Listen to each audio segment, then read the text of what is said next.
Hello friends, welcome back to my YouTube channel. कैसे हैं भाई आप लोग सब?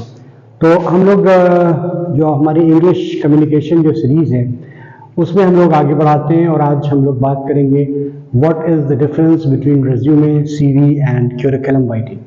तो पहले हम देखते हैं कि हमारा रेज्यूमे क्या है। What is resume? Resume basically एक फ्रेंच वर्ड है। इट्स अ फ्रेंच वर्ड और इसका मीनिंग होता है समरी। तो आप अपने करियर की जो समरी है वो आप रेज्यूमे में, एक रेज्यूमे के फॉर्मेट में, जो एक हम इट इज ऑल्सो बायोडेटा, हम लोग जनरली बोलते हैं भाई बायोडेटा रेज्यूमे, लेकिन वो आपके करियर की एक्चुअली समरी है। ठीक है, तो आप उसमें जो है वो अपने बारे में एक से दो पेज का नॉर्मली जो होता है वो आपका एक रेज्यूमे होता है।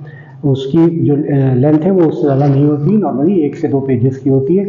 उसमें आप अपने स्किल्स के बारे में लिखते हैं, है ना, और आपकी एक पहले से आप इंट्रोडक्शन देते हैं भाई कि आप what exactly are you seeking, what opportunities आप जो है वो देख रहे हैं, फिर आपके स्किल्स क्या हैं। तो रेज्यूमे एक्चुअली आप बिल्ड करते हैं, अलग अलग जॉब प्रोफाइल्स के लिए अलग अलग रेज्यूमे आप बिल्ड करते हैं, है ना। तो क्योंकि आप हो सकता है कि किसी जॉब के लिए अप्लाई कर रहे हो तो वहाँ पे किसी और चीज़ की रिक्वायरमेंट है, किसी आपके स्पेसिफिक स्किल की रिक्वायरमेंट है। मान लें कि आप जो है वो सेल्स में जा रहे हैं तो वहाँ पे सेल्स की जो है वो स्किल्स की रिक्वायरमेंट है। तो आपको सेल्स से रिलेटेड जो भी आपके अचीवमेंट्स हैं या आपकी जो स्किल्स हैं वो आप उसमें जो है वो कि भाई मैंने सेल्स में जो है वो इतना अचीव किया, इतना मैंने जो है वो सेल्स दिया, इतने इतने लोगों को मैंने लीड किया, और टॉप लाइन में इतना मैंने जो है वो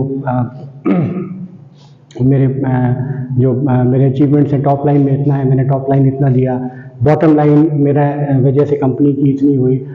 टॉप लाइन और बॉटम लाइन में डिफरेंस क्या होता है? टॉप लाइन बेसिकली जो होती है वो रेवेन्यू के लिए बोली जाती है। टॉप लाइन फॉर रेवेन्यू, जो रेवेन्यू होते हैं आपकी कंपनी की, और जो बॉटम लाइन होती है वो आपका प्रॉफिट्स होते हैं, जो कंपनी के प्रॉफिट्स होते हैं उसको हम बॉटम लाइन बोलते हैं, है ना।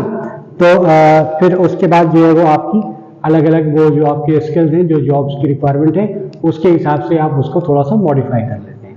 चलें, अब बात करें हम क्यूरिकुलम वाइटी की। क्यूरिकुलम वाइटी जो है, क्यूरिकुलम वाइटी बोले, ये एक लैटिन वर्ड है। लैटिन वर्ड है। क्यूरिकुलम का मतलब होता है course of life. It means course of life. Course of life, curriculum का मतलब होता है कोर्स ऑफ लाइफ। तो ये आपकी बेसिकली बहुत एक डिटेल्ड आपकी जो है वो आपका जो आपने जो अचीवमेंट्स हैं, ये जो आपने किया हुआ है आपने अपने करियर में अभी तक, तो वो सारी चीजें जो है वो वो आपकी क्यूरिकुलम वाइटी में आती है, सीवी में आती है।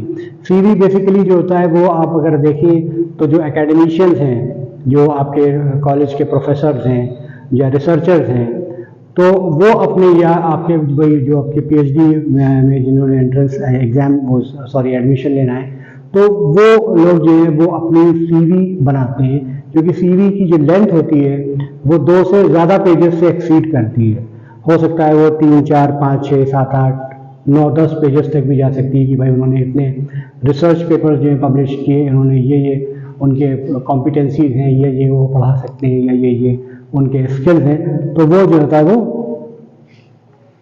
एक बड़ा थोड़ा सा लेंदी चीज़ होती है।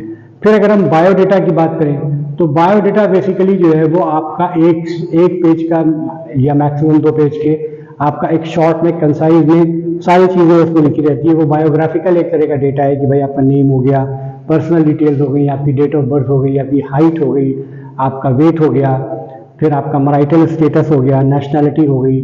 तो आपके मेनली ये बायोडेटा जो होते हैं वो आपके जो मैरिज पर्पज हैं उनके लिए ज़्यादा यूज़ होते हैं।